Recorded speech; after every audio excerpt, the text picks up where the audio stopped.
சட்டமன்ற தொகுதி ஏற்காடு, இது தனித்தொகுதி, பழங்குடியின மக்களுக்கு, மலைவாழ் மக்களுக்கு கொடுக்கப்பட்ட தொகுதி ஏற்காடு. 2016ஆம் ஆண்டு கு சித்ரா இவங்க ஏடிஎம்கே சேர்ந்தவங்க வெற்றி பெற்றுள்ளார். அடுத்து 2021ஆம் ஆண்டு அவர் தான் மறுபடியும் கு சித்ரா அவர் தான் வெற்றி பெற்றுள்ளார். ஏடிஎம்கே சேர்ந்தவர் தொடர்ந்து 2 முறை இவர் தான் வெற்றி பெற்றுள்ளார்.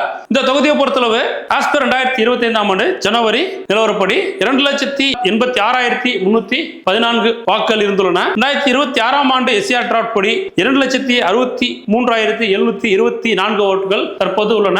எஸ்ஆர் டிராட் படி இந்த தொகுதியில உங்களுக்கு ஏற்காடு தொகுதியில 22,000 வாக்குகள் 22,000 வாக்குகள் உங்களுக்கு குறைக்கப்பட்டுள்ளது.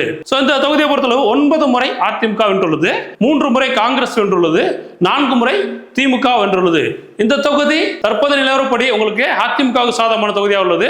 உத்தேச கள வேட்பாளர்கள் டிஎம்கேல தமிழ்ச்செல்வன் 2021ஆம் ஆண்டு திமுக வேட்பாளர் இருந்தவர். அடுத்து மகேஸ்வரன், சிவராமன், வாலவந்தி, மாது.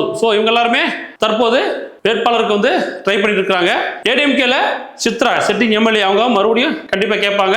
அவங்களுக்கு கொடுக்க வாய்ப்புகள் இருக்கு.